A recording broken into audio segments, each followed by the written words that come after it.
নাই, 10 মাস 10 দিন পর্যন্ত মা আর ঘুমোতে পারে না। মা আর ঘুমোতে পারে না। এত কষ্ট দিয়েছি আমরা যারা মায়ের পেটে ছিলাম। আল্লাহ রাব্বুল আলামিন আল্লাহ তাআলা 4 মাস পরে বাচ্চা মায়ের পেটে আল্লাহ রূহ দেয়। সকলে কম বেশি করে জানি, একদিকে বিজ্ঞান আর একদিকে কোরআন, দুটো নিয়ে কথা বলছি আমার ভাই।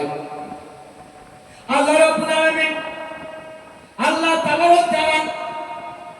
মরা পানির ভিতরে, মায়ের পেটে মরা পানি আছে, মরা পানির ভিতরে মহা কৌশলময় চিত্রকর এঁকে দিলেন জীবন্ত ছবি। বুঝতে পারছেন? জি জি হুজুর। আমাকে জিজ্ঞাসা করবেন, মরা পানির ভিতরে মহা কৌশলময় চিত্রকর এঁকে দিলেন জীবন্ত ছবি। দুনিয়ার কোন চিত্রকর যারা ছবি আগে কি বলে কথা বলুন?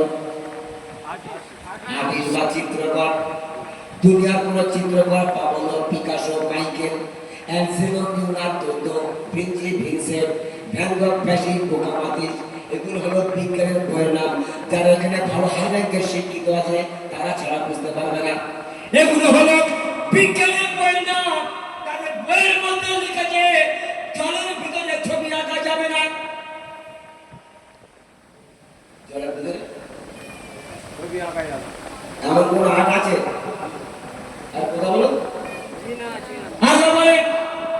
আমি তোমাদের রকমতাকে জানি, তাই সিদ্ধান্ত নিয়েছি জলের ভিতরে ছবি এঁকে দেখাবো, জীবন্ত ছবি। শিশু জন্ম নিয়েছে, মা এখনো বেঁচে আছে। খানিক আগে যেন মৃত্যু তাকে ছুঁয়ে গেছে। খানিক আগে বলতে 10 মাস 10 দিন পরে মৃত্যু তাকে ছুঁয়ে গেছে। তীব্র যন্ত্রণা, মরণ যন্ত্রণা, শরীরে 70 স্নায়ুর আঘাত জোড়াকে তীব্র তীক্ষ্ণ ব্যথা দিয়ে জরায়ু ছেড়ে বের হয়েছে শিশু, ছিঁড়ে খুলে গেছে জনি মুখ। এত কষ্ট, এত লজ্জা, এত অপমান, এত রক্ত, মায়ের মুখে যন্ত্রণার চিহ্ন। কারণ খুশি কোল চুরি এসেছে, দুনিয়ার আলো পড়া আদরে সন্তান, সব ব্যথা, সব যন্ত্রণা ভুলে গেছেন তিনি।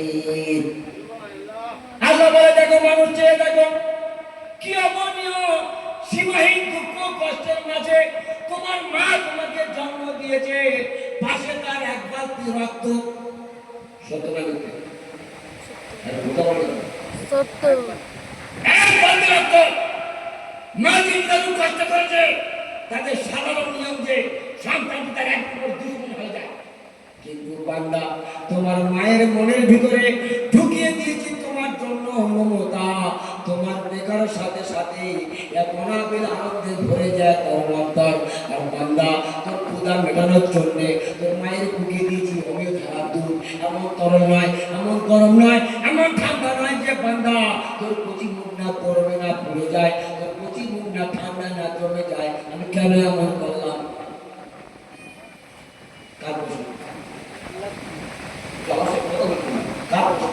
আল্লাহর প্রশ্ন।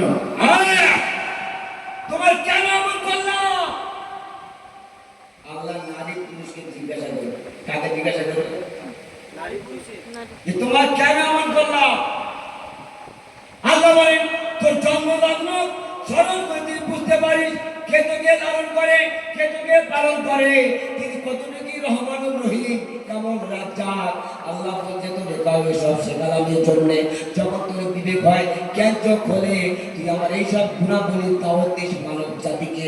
খেয়ে না খেয়ে, পরে না পরে, শীতের গ্রীষ্মে বর্ষায়, দিনের আলোতে, রাত্রি আধারে, দরিদ্র অবস্থায়, ধনী অবস্থায়, বাসে, উড়োজাহাজে, জাহাজে, নৌকায়, লঞ্চে, জলে স্থলে, অন্ধ রেখে, সুস্থ কিংবা অসুস্থ অবস্থায়, সেজন্য খামদারে ঝরুক, রক্তধারে ঝরুক, মানজা যা, জানজা যা, তোর আল্লাহর হাবিব, আকাই নামদার, তাজদারে মদিনা, মুহাম্মদ রাসূলুল্লাহ সাল্লাল্লাহু আলাইহি সাল্লাম করেছেন। সাল্লাল্লাহু আলাইহি ওয়াসাল্লাম। প্রথম সূরা নাযিল সূরা আলাক।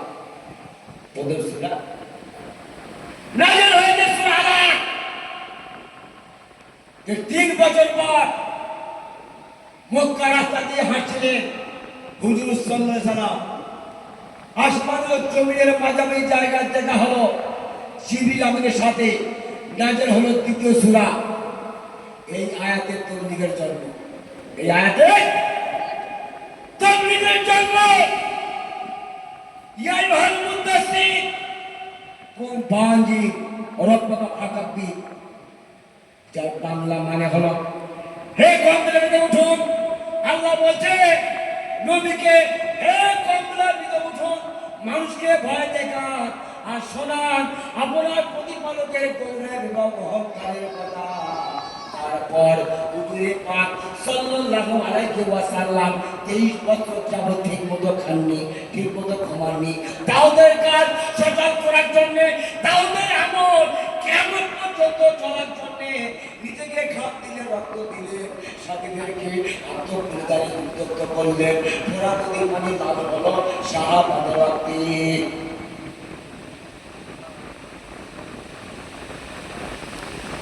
সাহাবাদের